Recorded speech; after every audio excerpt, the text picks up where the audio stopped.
Yeah, we'll, Okay. we'll, we'll hold on to gravity is what we're going to do. So, so first and foremost, great to meet you. Thank you for taking a minute out. And I want to begin our journey with, 4 years ago, we were trying to figure out this pandemic. How Huh. long are we going to be in it? How are we going to get out of it? And it affected everybody in its own way. How did you ultimately get out of that time period? And how did it change the way that you do things now? You know, this is going to sound odd, but I look fondly on the pandemic Yeah. in certain ways. I mean, so my wife and I in August 2020, we were on a walk and I looked at her and I'm like, I just need to get west. And we were all remote and we need to get among the red rocks. And so literally in the end of September 2020, we got in the car, we drove from Cleveland, Ohio to North Platte, Nebraska in one day, stopped for gas twice and got to the hotel. I wiped everything down. They all stayed in the car, and we got into the hotel in North Platte. And then the next day, we drove all the way to St. George, Utah. We spent a Wow. month in St. George, Utah, went to Bryce, went to Zion, went to Death Valley, and it was an incredible month. And then the kids were kind of commiserating that Halloween would be different. And so we had brought five of these big blow up dinosaurs, and on the way home, it was October 30th. We ended up in Arches National Park running around, the five of us as dinosaurs. And it was hilarious. So so there's that. I also was teaching at the time, and a lot of colleagues were kind of commiserating about teaching online. And it can't be done. And my mindset was, can it be done? And could I create someone's favorite class they've ever had? So that was a lot of fun. That was interesting. And there was a ton of learning that occurred in that space of, okay, can, and for 2 years, I just was inundated with feedback, seeking feedback out from students. And at the end of it, I did have a student say, this is one of the best classes I've ever had, which was kind of sad on one level, Yeah. right? Yeah. But it was awesome on another level. And it was also a time when we had all the time in the world to show our kids Happy Gilmore, the Will Ferrell collection. We watched Monty Python. I Yep. mean, we watched The Good Place, Brooklyn Nine-Nine. I mean, we just kind of immersed ourselves in comedy, and it's something that our family just absolutely loves. So although there was all of the challenges associated with, I also started my own podcast at that time in basically March 2020. I've done about 250 episodes of that now. Wow. And that, as you know, it's just an incredible opportunity to meet people, network, learn. It's just systematize that. Yep. So there was actually a lot of good in that time. And that's kind of the mindset that we tried to model for the kids Yep. is just, okay, what can we do? How do we make this the best Thanksgiving ever? How do we make this the best Christmas ever? Yeah, it'll be different. But we started some really fun traditions Yeah. and they still last today, right? I Yeah. mean, similar with you? Yeah, ton of percent. Yeah, I remember I always do like a yearly mini podcast on my phone with my son, make it like I'm a CNN reporter. And we were Nice. talking and he really enjoyed that year. I mean, we moved, like I got married in um July of 2019. We moved into our house in January of 2020, and then Okay. everything closed down a few months later. So we had just moved and got there. So it was weird, but it was like I amped up all my interviews and I do jazz radio. So jazz musicians are some of the best people on the planet, and the Oh, tenor and timbre of their voice was yes. strong, was great. So the kids would be in the car, I'd hold up the phone and it would be on speaker and they would hear these interviews. So and they were from all over the world. I mean, there was like Yes. one cat that like went from being a New York guy and like moved to Costa Rica and became a surfer, sold everything. So you could hear a cause in the background and the surf. My stepdaughter's like, wow, that's great. So it's like there was all these diversionary things because at the end of the day, that time period had a monopoly on us. You could have either Mm. taken advantage of it or you could have let the ocean wash over you. And that's not going to do anybody any good, especially when you have kids that you want to model some level of strength to. Yeah, 100%. I mean, and I think that's a great passion of mine. I mean, my area, like you have a passion for jazz.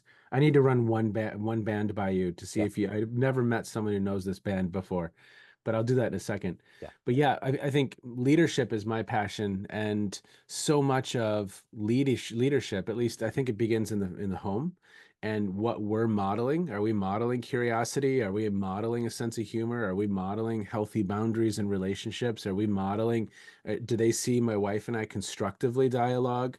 So all of that's being modeled in the home. Yep. And through that adversity, you know, at times we would say, we don't know. We don't know how this is going to go, but we're going to make the best of it. What can we do? How do we make this the best? How do we make this the best Halloween ever? And we said to him, we said, you know what? This you will never forget this Halloween. That's And, it. and That's it. At the end of the day, that's it. So let's put you in front of a bunch of third graders at career day. One of the kids is curious as to what you do, and they say, "Hey, what do you do for a living?" What's your answer? I talk about leadership. Okay.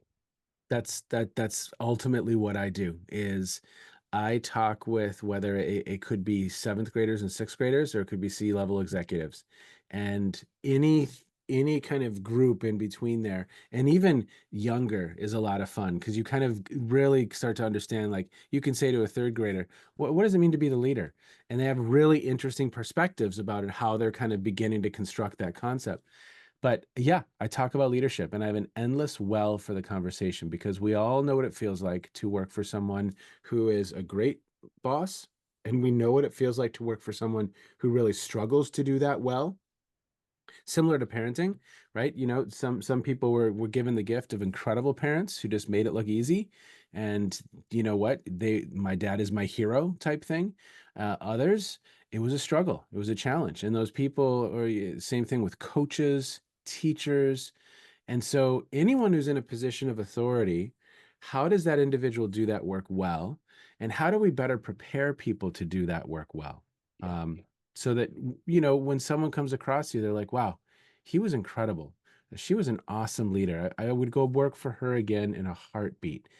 To have someone have that come out of someone's mind or mouth, that's you're good. You're really, really good if because it's a rarity, unfortunately. Yeah. So what did you want to be in the third grade? What was your dream? A dinosaur digger Okay. was really top of the list. Yeah. I didn't know the term archaeologist at the time, but Yeah. I wanted to dig dinosaurs. How about you? Well, I think we would appreciate it more if we did call it dinosaur diggers. I think it would make more Sounds sense. awesome, Yeah. right? Well, I was a kid of the 80s, so I grew up watching Chips, and I thought, Oh well, yeah. I'll get up there with Poncho. And then I saw Cops when I was my teenagers, so it was like, this is fiction, this is reality. No, thank you. I'm out. I'm out. I like the John and Punch version. Yeah. That was more glamorous. Yes, But the that other was version was like the dude running down the street, sweating with no shoes, saying, I didn't do anything. I don't know about that. yeah. I don't know about that. So, but ultimately, it was always kind of been broadcasting, so that's always been kind of the dream. So, Oh, awesome. yeah, Awesome. Well, you're good yeah. at it. You're good Well, at it. thank you. It's fun. I love it. I totally love it. So, I want to get to the heart and soul of how you became one that got into education and talking about leadership. Take me back to where you were born and raised, and what were the foundational seeds that were planted into you that grew and evolved into who you are today in your role? Oh, wow. Oof. Okay. Maybe. Well, Mama always said, no, I'm just joking. You know, I don't know where the education piece came from. All I know is this. I was in college, I led an organization and it was an organization that was really struggling. We kind of turned it around and that was the first time I'd been in a leadership role. And then in my first job, my supervisor took us through a book club, like Thursday mornings, 7 a.m. We read a book called The Leadership Challenge. And all of a sudden I understood like this is something you could study. This is people that this is something that we can better understand how people do leadership well. Cause I had just bumbled through it. And I was hooked. Like I said, I just have jet fuel for the topic. And I'll never forget after that job, I was in healthcare and after healthcare, I was in. I took a year to write my dissertation, and I took a teaching job. And I thought, my gosh, they're going to pay me to do this. This is silly. I'm in a room talking about this topic that I love with people who are you know interested in it as well because they're in student organizations, they're in athletics, and I was just hooked. I was kind of experimenting with a few different things I could do that year in addition to writing the dissertation, and I just I was on fire. I loved it. So I decided that that's what I wanted to do, and then spent 17 years in the classroom full time. Finished as a full professor of management in the College of Business, and it would be a school similar in your neck of the woods, Rockhurst or St. Louis University, Yeah. in your general neck of the woods. So Jesuit institution, and and then now full time I'm just working with adults, people with the challenges right now, and that's the population that's really firing me up right now. I just absolutely love it. Again, to do leadership well, it's not easy. It's incredibly difficult. And some of the challenges that people are facing right now, whether it's work from home or talent shortage, just any number of different shifts that are occurring, um, I love having the opportunity to help in some small way. So it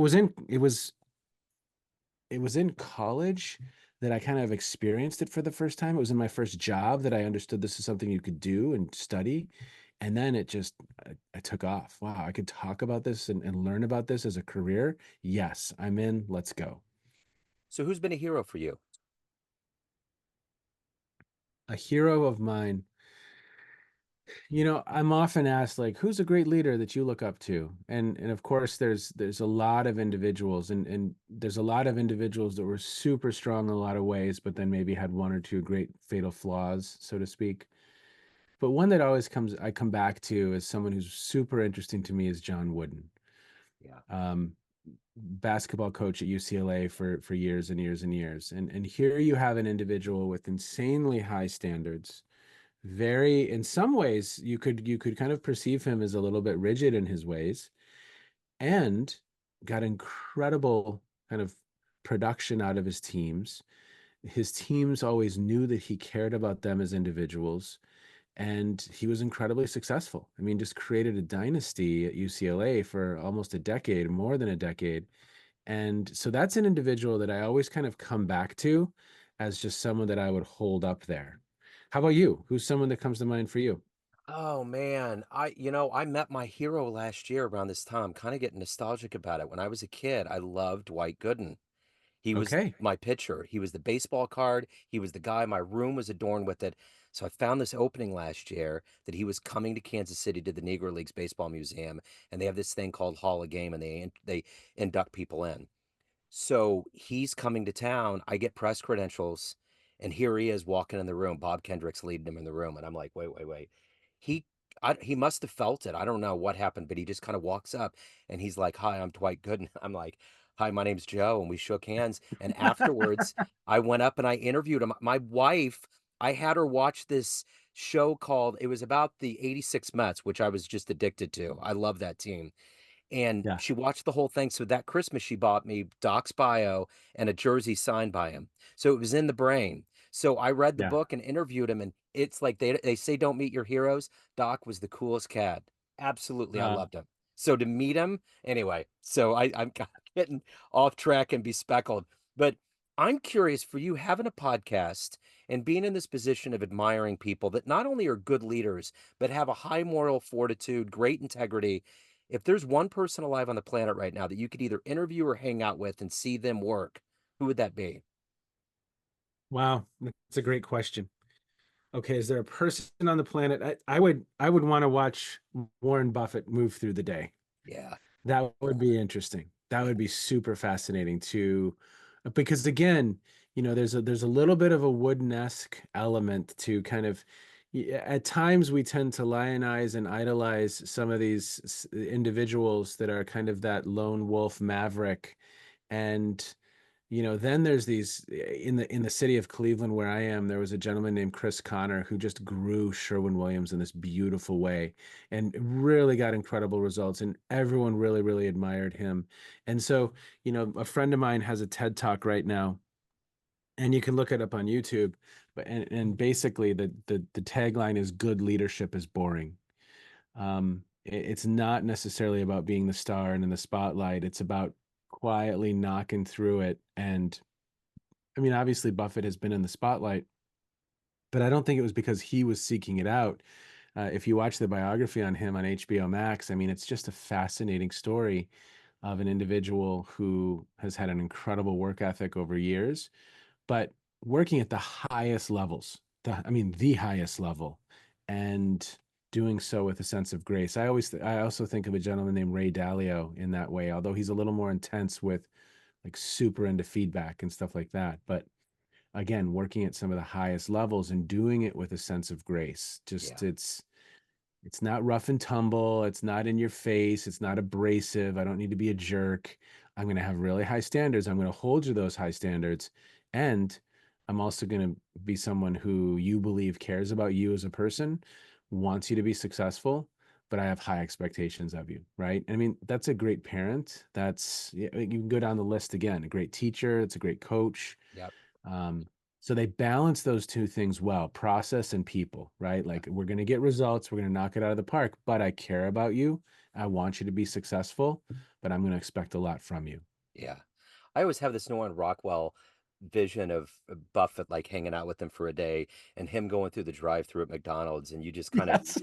reach into his bag to get a fry and he just slaps your hand. Nope. I might be rich, but I'm not a fool.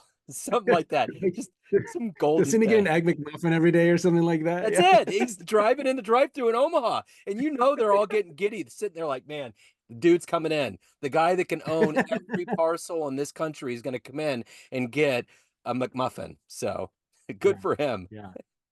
Oh, But 100%. that's been a 100%. part of it. Yeah. So at the end of the day, what's the best advice you've ever gotten? As somebody that studies leadership and powerful people, what's the best advice you've gotten? Well, there's a couple quotes that just never leave me. And so one is a gentleman named Bob Hogan said this: "Who you are is how you lead. Who you are is how you lead." So that's a really important quote. There's a lot underneath that quote: someone's character, someone's personality, someone's tolerance for stress, tolerance for risk, someone's level of maturity. So there's a whole bunch underneath that quote. And I think you could add a word and back to kind of parent, teacher, coach. Who you are is how you teach. Who you are is how you coach. Who you are is how you parent. So it always reminds me that, am I the best version of myself if others are in my care? Am I the best version of myself? So there's a woman named Carol Dweck, psychologist at Stanford. She talks a lot about growth mindset, but she says becoming is better than being. So every day, who are you becoming? And are you the best version of yourself if others are in your care? Because you know what it feels like to be kind of cared for by someone who's not well, who's not at their best. And then along with that quote goes this thing called this other quote that I love. It goes like this: leaders create the weather. Wow. And you've worked for individuals where it was always a little bit 50 and rainy. How you doing? Crappy. Okay, well, have a great day. you Yep. know or Yep. you've worked for individuals where it was a little bit stormy and tornadic. Or you've worked for individuals and it was just hot and dry, just dry, like no water in sight. Or it's cold, it's just freezing cold in the space, no warmth whatsoever. So I always, and again, go back to coaches, teachers, parents, create the weather. So I'm constantly looking at home as a place to practice leadership. What are the weather patterns that I'm creating? And I don't always win. I'm not always, by no means have I arrived. I'm a person who's in process as well. I'm growing, I'm developing. But those two quotes I come back to often. They're Yep. just very visual and important quotes that keep my mind cooking. They Yeah. just do. So the thing about being a human on this planet is that sometimes when you get to our age and you look back and you're like, wow, you've made it this long. There's been so many things that have changed, so many things that you've evolved into and overcome. When you look at your life, what are you ultimately the proudest of? Mm. I am proudest of what I just said about becoming is better than being. Yeah. For some reason, I came out of a family that spent 3 years getting a divorce, and it was high school years, and it was a tough place to be, a really tough place to be. So my undergrad was actually family social science, marriage and family therapy. I wanted to know, what should a healthy family look like? And for some reason, I sought out help, even as an undergrad. and so I've been with the same therapist. His name's Dr. Phil. He's not the Dr. Phil, but he's my Dr. Phil, and he's awesome, Yeah. for 17 years. And it's not because my world's falling apart or anything's tragically wrong, but it's because I know that I can be a better version of myself, and he helps me do that. And I've also had mentors along the way that have really, really made a big difference in my life. Maybe some coaches during high school. I was a diver, and they were there to kind of say, "Hey, maybe go this way, not that way." They, adjusted and shifted. And so I've been very, very lucky to seek out the counsel of some of those advisors, Dr. Phil, mentors, and I'm proud of that because I think especially in the mid 90s, that wasn't necessarily totally common. And I've stayed in this place of growth, trying to become a better version of myself each and every day, not winning all the time, not succeeding. But I think that's what I'm most proud of, is that I've prioritized that and I've stuck with that.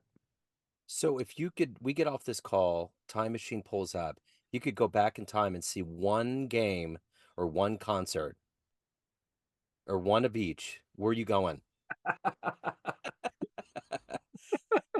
That's a shift of a question. I love it. Okay. So I'm gonna go to the year 1977, and I'm gonna go see the Grateful Dead do Shakedown Street, that album. I'm gonna see Rush play 2112, and I'm gonna see Led Zeppelin perform. Probably that was around Presence or something like that, maybe In Through the Outdoor. But it's gonna be 1977. I was just Wow. 5, so I couldn't go see all those acts. I Yeah. would see Pink Floyd perform Animals live. Yeah. So I would just spend that year going to concerts in 1977. That's what Wow. I would do. That would just melt your brain. Yes, It would just be right? gone. Are you Yes. kidding? Wow. So So what? here's my band. Can I ask you? Yeah, I was gonna ask you. Esbjorn Svensson Trio, EST, Norwegian. Esbjorn Svensson died in like a diving accident in Norway. Esbjorn's just funky jazz, really cool jazz. I could swear I've had him on the show. I swear he's been referenced by Mm, somebody else, and I had yeah, to dive in. It's kind of one of those things where the little fish eats the big one, and I'm like, what's going on here? I could yeah, swear I have. yeah. So Yeah. EST, Esbjorn Svensson Trio. Check it out. It's, oh my gosh, I have. I totally have had that on the show. I'm gonna find it. I'm gonna send it to you. awesome. I'd love Yeah. it. Yeah, I'd- totally. So at the end of the day, everyone has a perception of you. okay. Family, friends, clients, colleagues, everyone around you, but you run the show. What's Mm. your perception of you? Who do you think you are? Person who's trying to become better than the day before. That's for sure. That's an impression of who I am. Um, Someone who's probably pretty has high expectations of myself, and want to live up to those expectations, and want to live up to kind of what's been afforded to me, and make my wife proud, make my kids proud, and I want to live up to that. And again, don't always, not perfect, not there, but that's my perception of me, is becoming is better than being. And who am I becoming? And some things are easy, they come real easy to me. Other things, it's just a constant little bit of a slog, and so trying to move through that. So, having a PhD, did you ever have a fleeting dream growing up that your name would just sound better with doctor in front of it? The only thing the PhD did for me was help me better understand how little I know. Okay. That's what it did. It's Wow. I have a drop in an ocean. So all it did, but I mean, if there was one word to describe me, another word, it would be curious. And so it sparked this curiosity in me. And as you know, having a podcast, I mean, it just kind of systematizes your learning in a beautiful way. Yep. And every week I'd get my butt kicked having conversations with people from all over the world who know a hell of a lot more than I do about a given topic. And I just sit back and I learn. And that takes a level of vulnerability because, people think, oh, you have a PhD, you know a lot. Yes.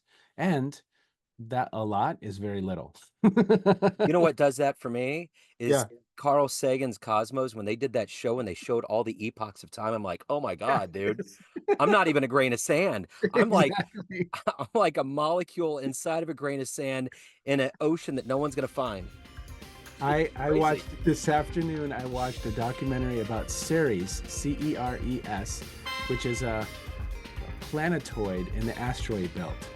And yes, we are, that thing's been cruising around the asteroid belt for billions of years, Yep. and we are a blip. Just a tiny little blip. Well, I'm glad that we had our tiny blip here. It was so great to meet you. Thank you for taking a minute out. It's been a pure joy. Joe, I appreciate your time. Thank you very much for the opportunity, sir. Yes, sir. Have a great weekend. Okay.